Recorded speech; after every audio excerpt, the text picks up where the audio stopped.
Assemblyman Meeks, I'm from Rochester, New York, representing the woman. And if you know anything about my district, we have some extreme poverty that we deal with. I'm proud to carry Bill 1281, which calls for a progressive income tax here in New York State. And we're intentional in taxing the top 5% earners. We can generate a new $21 billion for the state of New York. And this isn't just for the state of New York just to throw in a pot. We have a number of programs that we need, such as social programs, our education, our healthcare system, and the list goes on and on. Yeah! When we look at some of the challenges that are coming our way via Agent Orange, the President of the United States, there's some serious challenges. And I think that we as a state have to be intentional in generating additional resources for the state. We can stand by and talk about the cuts that are coming down from Washington, or we can get activated and do what's right. Tax the rich and provide for those who don't have as many resources. So I want to say thank you to all the advocates, every member that's carrying one of the Ione bills, invested our New York bills. Let's continue this work, let's fight the good fight, and ensure that all New Yorkers can thrive in the state of New York.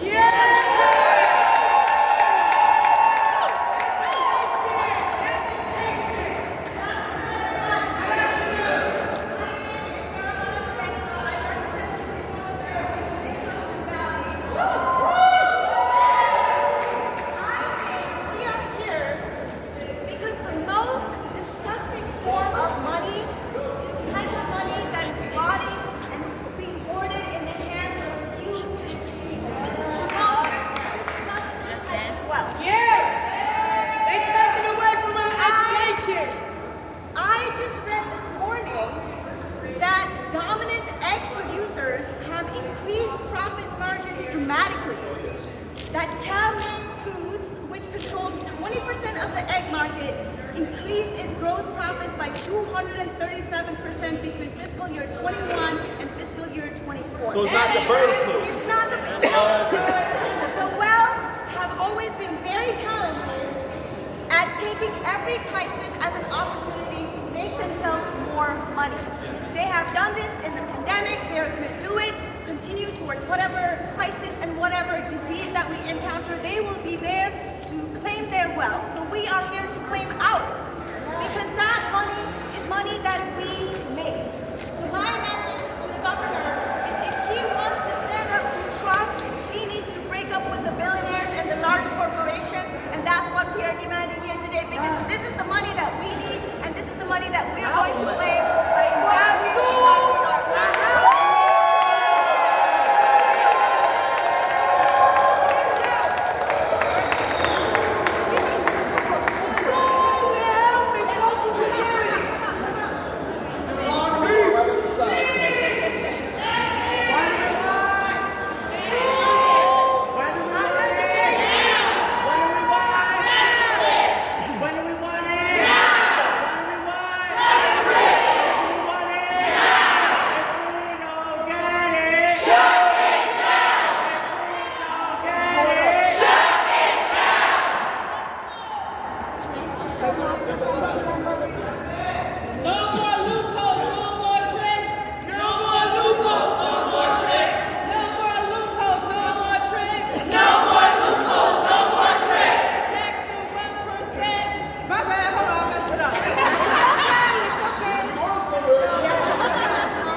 There's another rally going over there. What's that about? I don't know.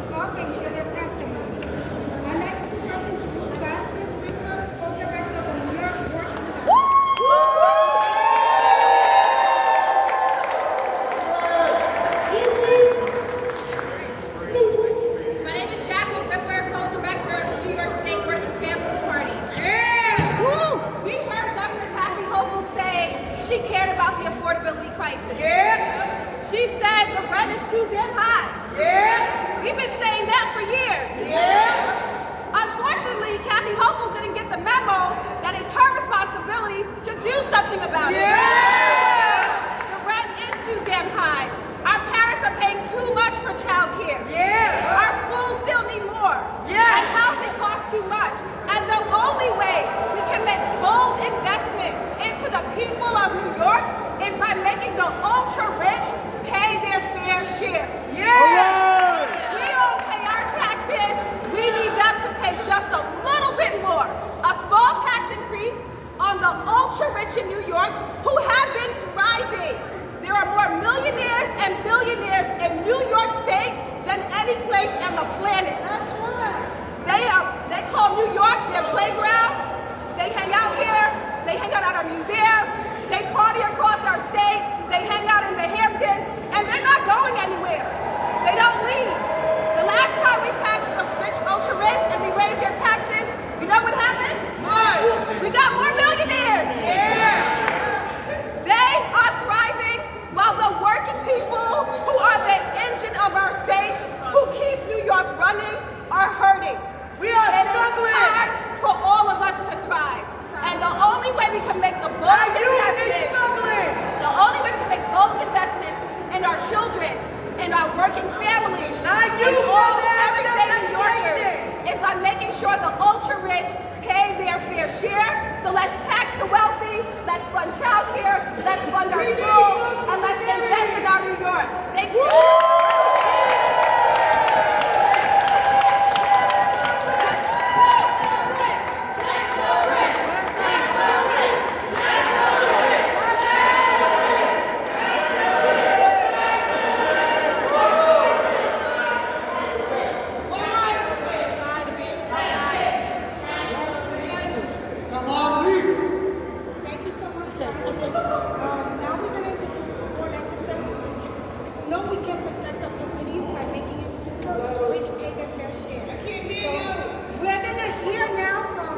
We don't have a mic. Amen.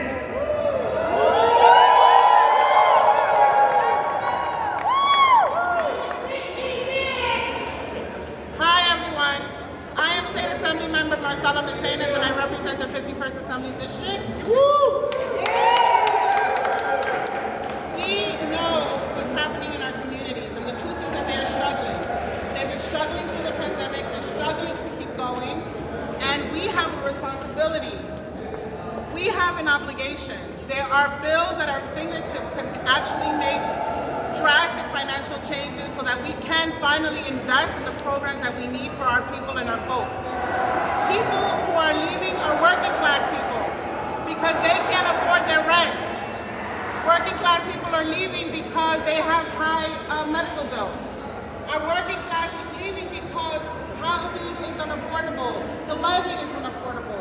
And why is New York City catering to billionaires? Maybe because the government is getting some money from them? This is the time to call it out.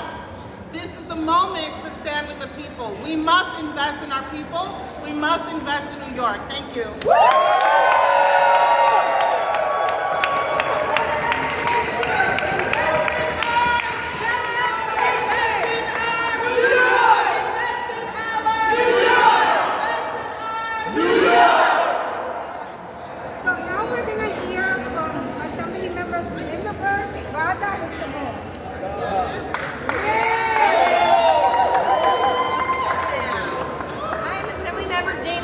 I represent parts of the lower Hudson Valley, Westchester, and Putnam. And we have so many working families who cannot make ends meet, who want to make sure that their schools are well funded, their kids can get a great education, who want to make sure that there's food on the table, who want to make sure that they can live in safe housing. And we know that the federal cuts are threatening all of our way of life. As we know it now, which isn't good enough even now. So what are we going to do when those cuts happen? My colleague, Assemblymember Meeks, mentioned we cannot wait for anything to hit the fan. We need to act now. We need to be decisive. We need to put plans in place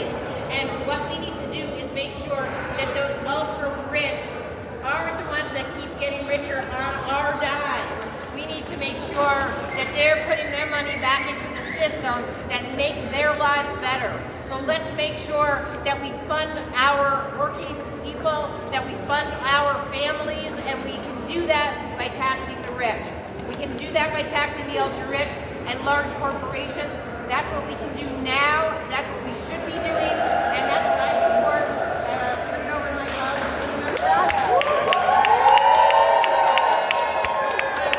I'm Assemblymember Steve Ronda. I represent Queens. Any Queens people? I'm so proud to come here with our other elected officials, with our community leaders and advocates to proclaim that this is the year we need to tax the rich and invest in all New Yorkers across the state. I've always mentioned New Yorkers are struggling, our seniors are struggling, our kids are struggling, the youth, our students.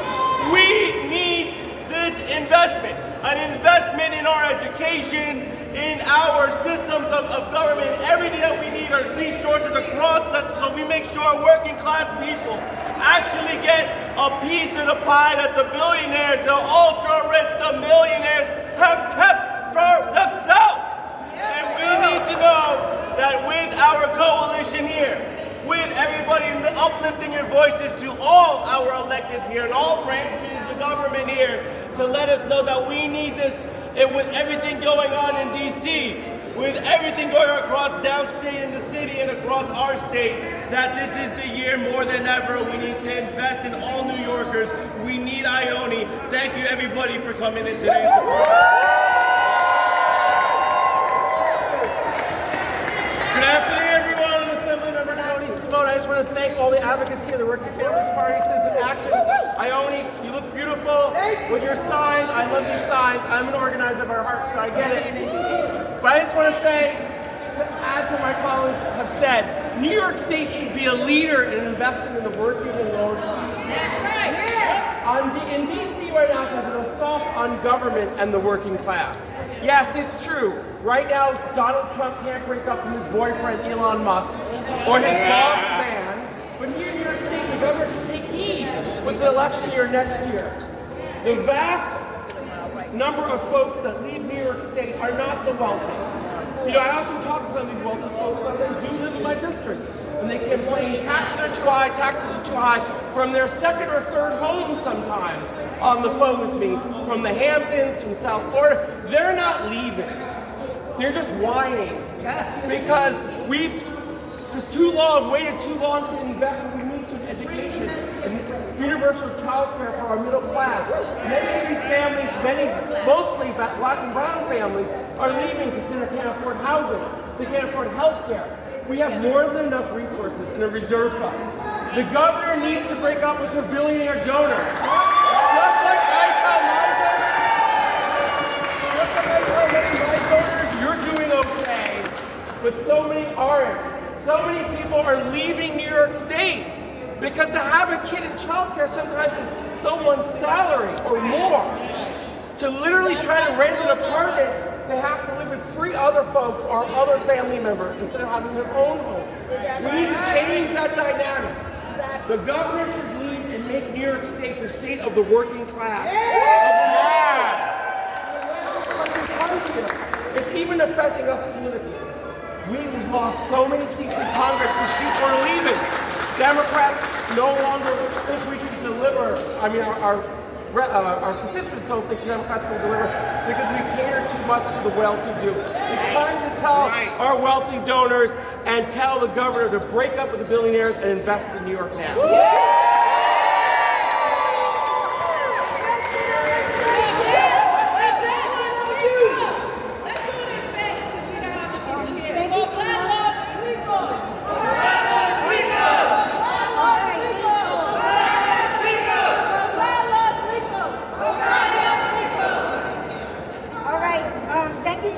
Assemblymember Lambert, Simone, and Raga. Now we're going to hear from a parent from Midtown, New York, Leonida Florentino.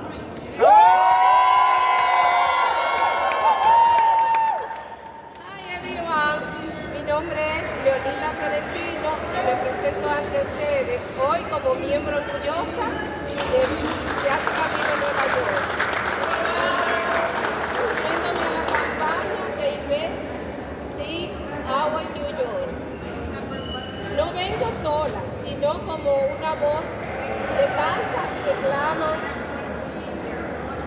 desde el corazón de nuestra ciudad de Nueva York, la capital del mundo, como muchos ciclados. Represento a los rostros cotidianos de Brooklyn, las vibrantes calles de Queens y cada rincón que palpita en esta metrópoli que llamamos hogar. Vengo en nombre de aquellos que día a día construyen esta ciudad con su esfuerzo, con su sudor, con sus sueños a menudo frustrados.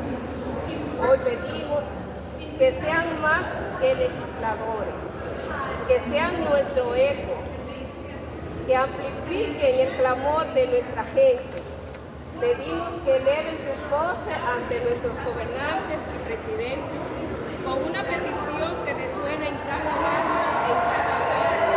Es hora de que los multimillonarios paguen los impuestos justos, columna vertebral del Invest in Our New York City.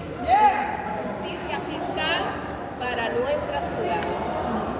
No hablamos de caridad, hablamos de justicia, hablamos de la responsabilidad que tienen aquellos que más se benefician de esta sociedad, de contribuir equitativamente a su sustento. El gobierno tiene una responsabilidad sagrada, proteger y servir a su pueblo. Y esa misión, señoras y señores, se cimenta en la promesa fundamental de educación, vivienda y salud para todos.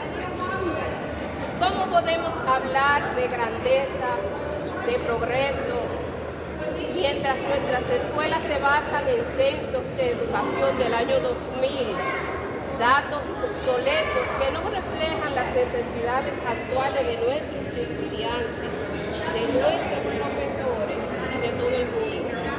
¿Cómo podemos hablar de una ciudad letrada cuando nuestras bibliotecas públicas cierran sus puertas por falta de fondos, privando a nuestra comunidad de centros virtuales de aprendizaje y recursos? ¿Cómo podemos hablar de ofrecer oportunidades a todos cuando programas esenciales de educación de inglés y salud se ven obligados a cerrar grupos por la misma razón, limitando la integración y el progreso de miles de neoyorquinos? Estos no son los problemas obsoletos, son realidades palpables que hieren el alma de nuestra ciudad. Son los niños de Brooklyn que no tienen las herramientas educativas del siglo XXI para soñar en grande. Son las madres de Queens que viven con la angustia de la vivienda inasequible en este Nueva York, donde el simple hecho de tener un techo se ha convertido en una lucha constante. Son los ancianos de cada barrio que confrontan la terrible realidad de un seguro médico inaccesible, obligados a elegir entre salud y sus necesidades básicas. Cuando exigimos impuestos justos a los ricos, no estamos pidiendo un favor, estamos exigiendo nuestros derechos. Estamos pidiendo que se invierta en el futuro de nuestros hijos, en la seguridad de nuestras familias, en la dignidad de cada neoyorquino. Estamos pidiendo que se cumpla la promesa de una sociedad justa y equitativa para todos. El dinero recaudado a través de impuestos justos no es un abstracto, es la llave que va a abrir las puertas de la oportunidad y el bienestar para los les invitamos a los representantes del pueblo a que se eleven a nosotros, se unan, sean la fuerza que impulse este cambio necesario, sean las voces que resuenen en los pasillos del poder, exigiendo que se haga justicia, que el Capitolio de nuestro Nueva York sea el foro de un futuro donde la prosperidad sea compartida, donde la educación, la vivienda y la salud no sea un privilegio, sino un derecho inalienable para todos. Apoyen Invest in Our New York City, inviertan en nuestro futuro, inviertan en nuestra gente.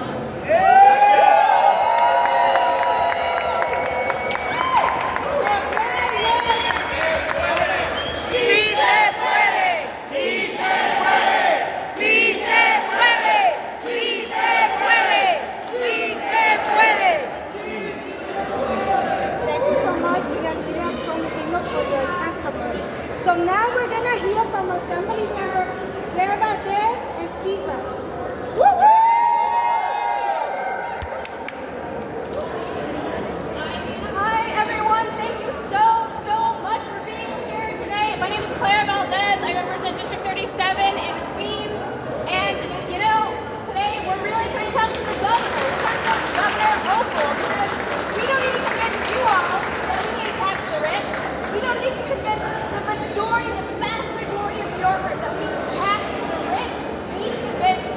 governor. And here's what we know. With a fascist scam in the White House, with cuts coming to the vital social services that we all rely on, our public education, our public hospitals, our parks, the institutions that make us be able to thrive in New York State, we need to be taxing the rich and making sure that we are holding our ground, that New York City is a firewall against these attacks, that working class people's lives aren't just livable, we can thrive, have some wonderful, abundant lives. Because when the rich get into power, President Trump is going to tax them, he's going to cut taxes, rob his billionaire friends. The rich always have solidarity with each other. They always know what to do. We need solidarity with working class New Yorkers. We need Governor Hochul to step up and demonstrate to the rest of the country that we can make this happen, that we have the resources for everyone to live wonderful and abundant lives. Thank you all so much for being here. We're going to push, and this is going to be the year that we tax the rich. Tax the rich! Tax the rich! Tax the rich! Tax the rich! Tax the rich! Good afternoon, everyone, and thank you all for what you're doing to make a difference. I'm Assemblymember Rebecca Seawright, representing Roosevelt Island and parts of the Upper East Side. As chair of the Aging Committee in the Assembly, I'm calling attention to the financial crisis facing New York senior citizens. 423,000 New Yorkers aged 65 and older are living in poverty, a 50% increase over the last decade. Almost 50% have no retirement income. This is unacceptable. Older residents pay $72 billion per year in state and local taxes. They rely on SNAP and Medicaid as critical supports as they live on fixed income. Common sense legislation and reforms like the Invest in Our New York package. Everyday New Yorkers and ensure New Yorkers can live with dignity and be afforded services for the return. These measures are critical today. Invest in our population, invest in our New York.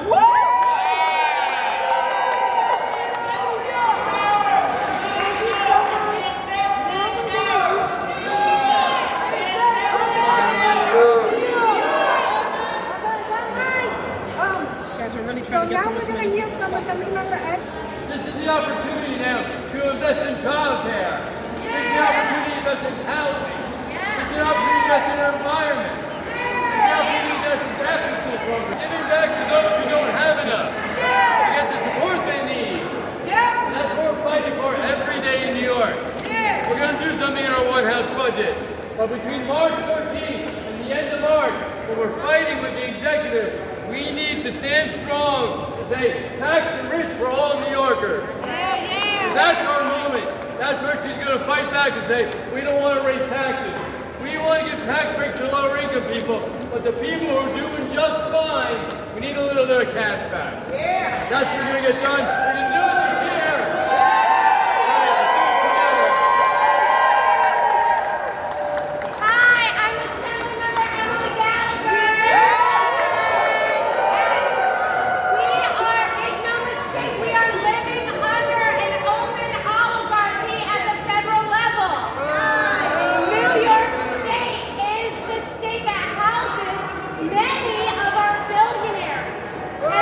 Billionaires have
to stop leading on ensuring that we're keeping these billionaires here and we have to tax them because they're not going anywhere.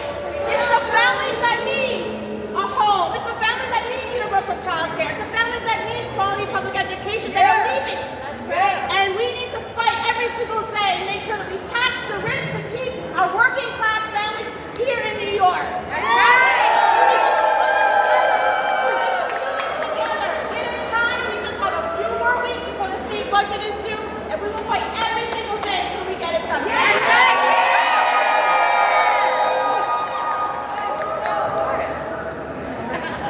Tax the mansion, tax the yacht. Tax the mansion, tax the yacht. Tax the mansion, tax the yacht. Tax the mansion, tax the yacht. From the Sycamores Assembly member so far, Suarez, is going to give some words. My name is Sarah Sufran Flores. I rep out in Brooklyn.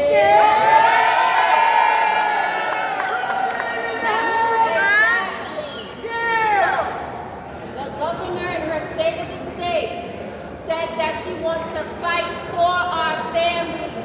Now remember that line, fight for our families. But our families don't have proper housing. Our families don't have proper education. Our families don't have proper health care. So when she says she's fighting for our families, she's really standing with billionaire families. And that sounds like when you stand with them billionaires, you fighting our families.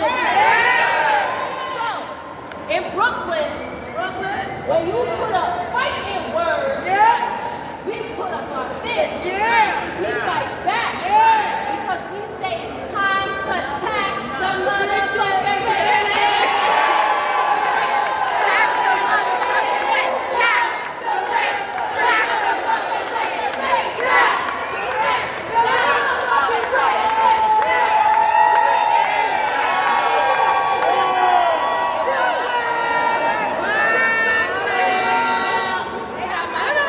I have one billionaire friend, baby. What do we want? Tax the rich. Now. Tax the rich. When do we want it? Now. We don't get it. Shut it down. We don't get it. Shut it down. I just want to thank everyone that showed up here, woke up super early.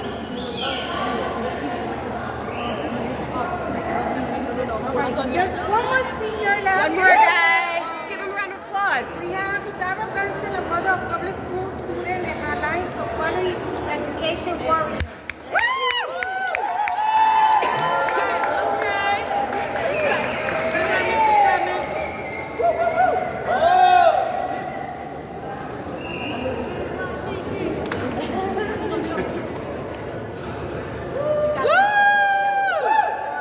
Good afternoon, everybody. Good afternoon. My topic of discussion today is important. It's about education. Who loves education? We do. Who loves to tax the rich? We do. Our teachers cannot thrive as they should if the educational system does not support the genuine needs of students. I, Sarah Besson, is a paraprofessional working in a schoolhouse. I've witnessed firsthand the direct impact of inadequate funding on our students. Many of them spend their school days without access to essential resources such as a playground. I have observed students playing tag in the hallways during recess, a clear indication of their need for outdoor time to decompress. Moreover, our school lacks a library to support their reading development, and there are no penmanship classes to help them enhance their writing skills. Cut it out. Opportunities for engagement such as book fairs, science fairs are also non-existent. Remember when we grew up? We had book fairs, we had science fairs, we had everything that taught us how to read. Music class, we had straight. Our children have a deep love for science and math, yet they are not being adequately stimulated in these subjects. Our education system should prioritize the genuine needs of our students, ensuring they receive the support and resource necessary for a flourishing educational experience. By investing in our students, we can create supportive environments through programs focused on social-emotional learning, which will enhance both their mental and the academic performance. This funding could be directed toward hiring more counselors, implementing mindfulness programs, providing essential resources for students with special needs. The President has made notable remarks regarding federal funding that supports our children and students. He previously made statements during his first term about the potential disruption of funding for schools and universities that do not align with his vision.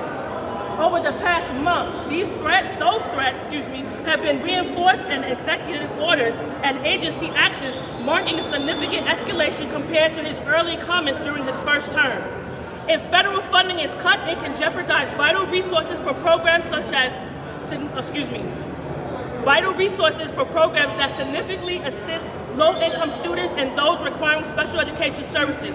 Programs like Title I, programs like Title III, and also, what else? The Individuals with Disability Act, IDEA. They are critically to maintaining essential educational services. Without adequate funding, we risk excavating disparities in educational opportunities, perpetuating cycles of poverty and disadvantage. We must recognize the importance of these programs and secure funding at the state level to ensure that every child has the opportunity to thrive and succeed. The working person contributes 33% of their income to taxes, which means that even those in lower class, such as minimum wage working earners, are shouldering this significant burden. In contrast, the wealthy pay only a fraction of that rate. As a result, the financial responsibilities for funding our education system largely falls on middle and lower class citizens who continue to support a system from which they often derive fewer benefits. Did you know, right now, someone who makes $215,000 pays the same rate as someone who makes $1 million? A New Yorker making $5 million will pay the same tax percentage as someone who makes $25 million. There is no higher tax for billionaires.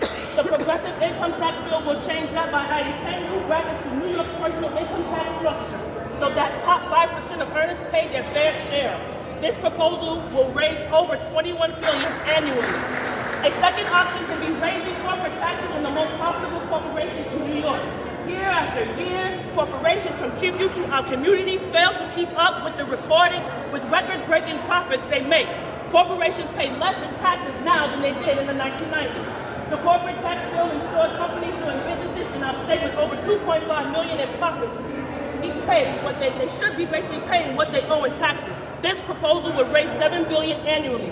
Only then can we ensure that the burden of financing education is shared more evenly across all socioeconomic levels. In conclusion, implementing a progressive taxation system that targets the wealthy is crucial for earning that the state of New York can adequately support our education system, particularly in the event of federal funding being cut. By taxing the high-income earners and large corporations, we can generate substantial revenue. This revenue could then be allocated to vital education programs, teachers' salary, resources that many schools desperately need. Investing in education not only benefits students, but also strengthens our economy and society as a whole. If we thrive better, we can work together. Yeah!